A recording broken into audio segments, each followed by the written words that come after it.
Hey guys, these are what I'm calling now the Brian Salter Signature Series Trick Flow Iron High Ports.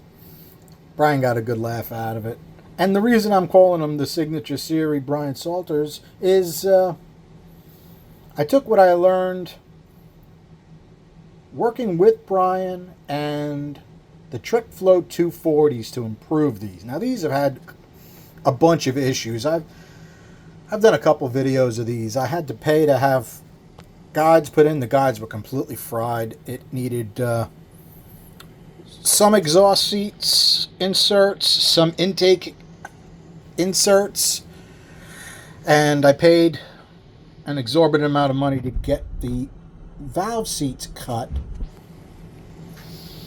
And then the valve seat heights for the exhaust were all over the place. So I did stop by the machine shop. I didn't see anybody there. I'm like, you know what? I'm just going to cut them all.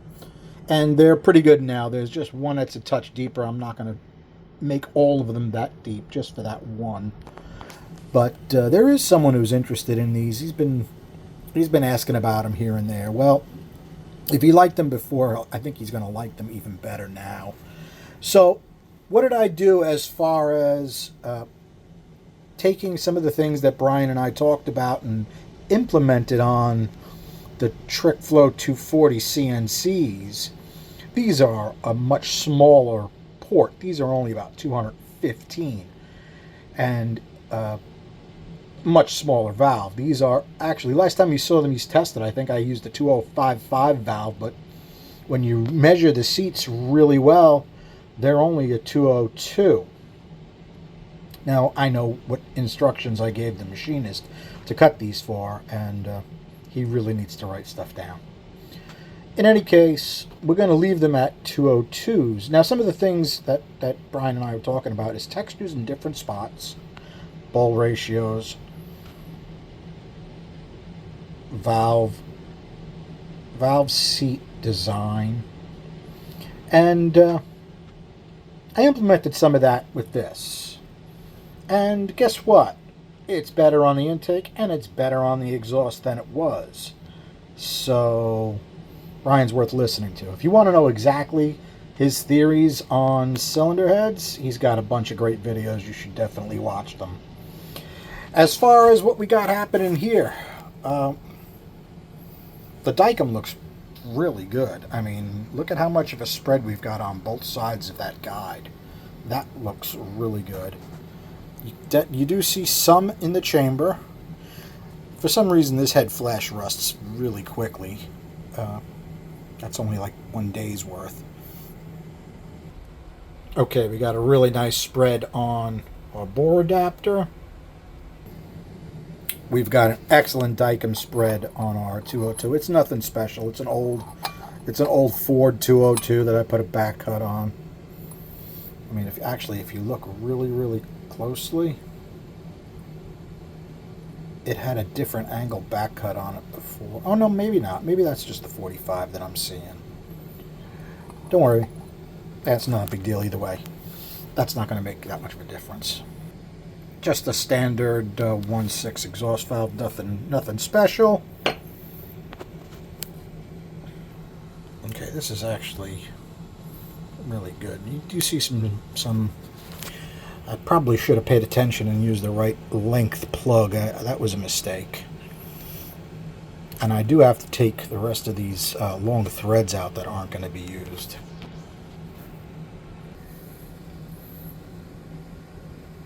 Okay, some things on the port that were touched. Let me think about that. Actually, inside the port itself, I did very little versus where it was before. So almost all the gains we have were in how wide the bowl is down by the guide, the throat, the valve job. The chambers really haven't been done. The only thing that's been done is I did some work around the exhaust, because if you look, you can still see the original marks. Come on, you can do it. Machining marks when they cut the valve job.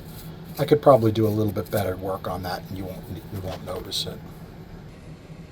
Okay, that bowl looks really good the way it's shaped, the way it works.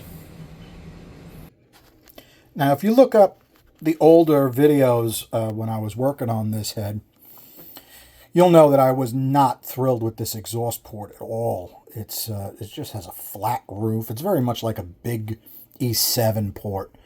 And for the size of it, it really did not flow well. Well, applying some of Brian's logic, it definitely picked up. It's much more where it should be now than it was. And I think that's really going to work out nice. Now, since they're iron head ports, they're designed to be hit with a ton of nitrous. And the guy that's interested in these is going to be doing just that. Okay, now if you guys remember, these had huge exhaust ports to start with, and I haven't made them any bigger as far as the outside, but they had a bunch of metal taken off on the inside to help improve them because they were bad. They're literally twice the size of an E7 port, and they flowed only a little better than an E7 port that was ported. So they needed some help. Now, because it's a high port, and it is as big as it is one of the reasons it works so well with power adders. And that is one of the secrets of success. As far as comparing this to the CNC 240, the CNC 240 doesn't have nearly that big an exhaust port. They made it oval. It's still raised up the same amount, and it works way better than this.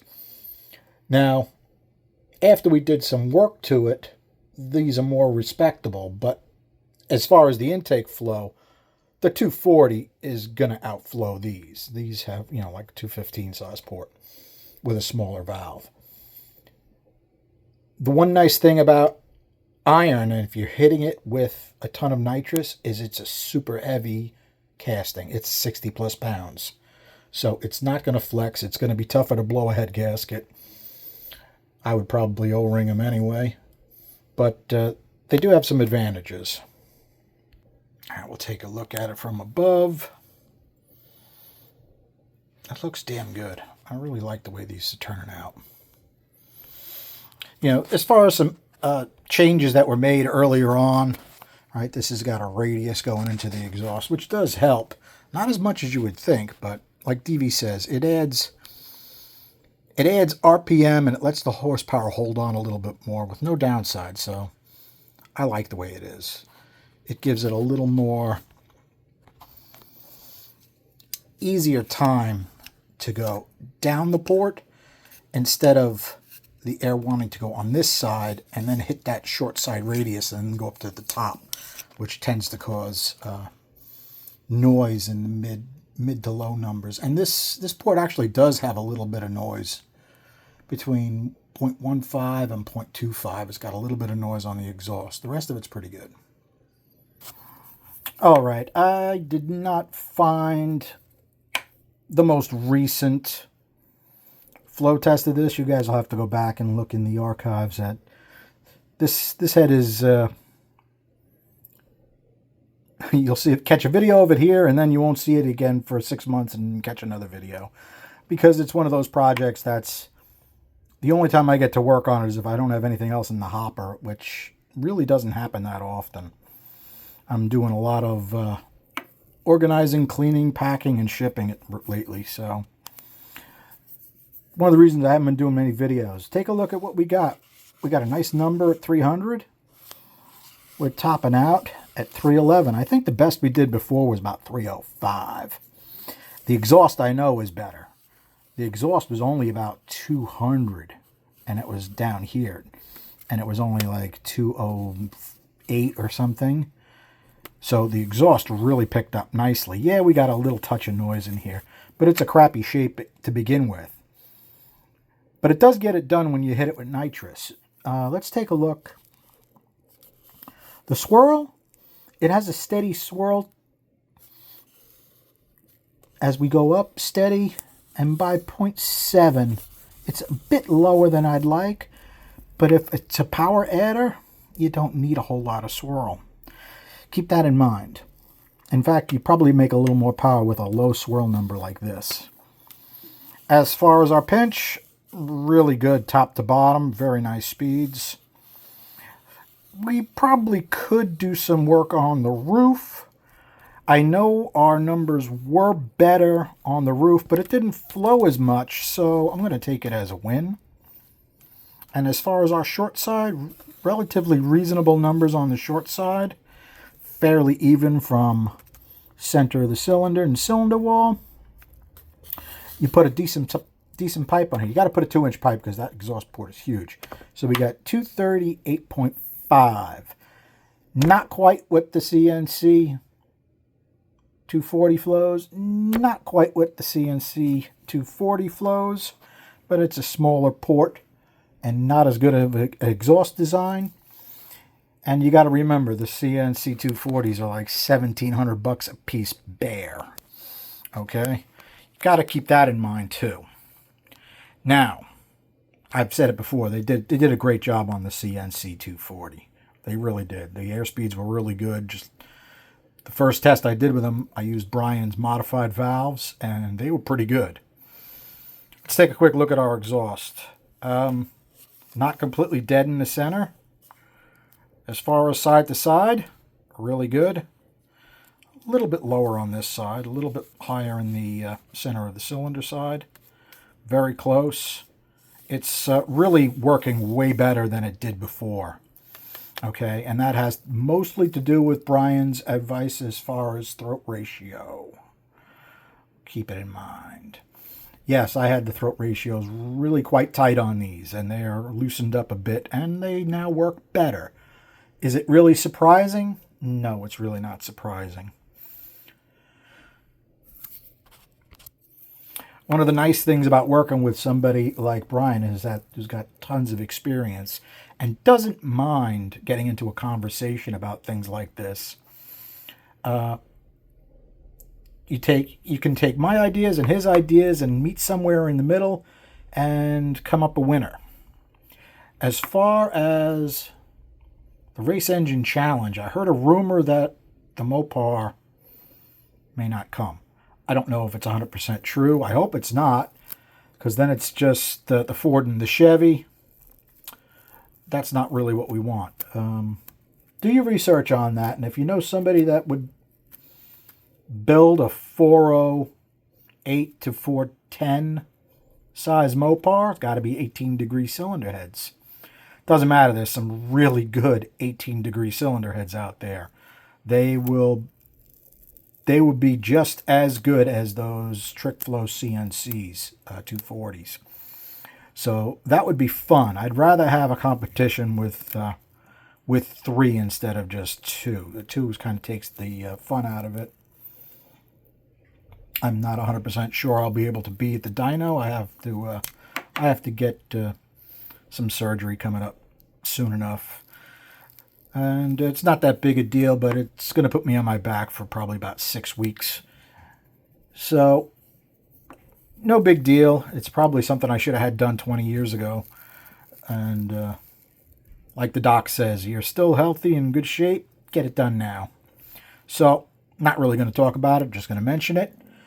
And I think that's it. All right, guys. Thanks for hanging out. I don't know when the next time I'll have a video worth posting, because I got a bunch of other stuff I got to catch up on. Wifey's mad at me because I haven't really used the studio she built. Maybe we'll do some... I've been thinking a lot about doing a video on ADHD, OCD, maybe a little autism thrown in there. Yeah, I'm not a doctor, but I've been doing a lot of research on it, and I'll be honest, if you watch my stuff, chances are you'd want to hear some of the things I have to say about it. Put it in the comments if you want me to do a live or just do a video on it. And could even be a question and answer thing. That would be cool too. And I'm like I said, I'm not a doctor, but I'm fairly knowledgeable about it at this point. And it seems like everyone everyone that I'm involved with, as at some point, it's like, oh, I have some of that. I'm like, yeah, it's widespread. It really is, and I'm going to turn 60 soon, and just being diagnosed with it at that age is a little ridiculous, really. All right, guys. Thanks for hanging out. Have a good night.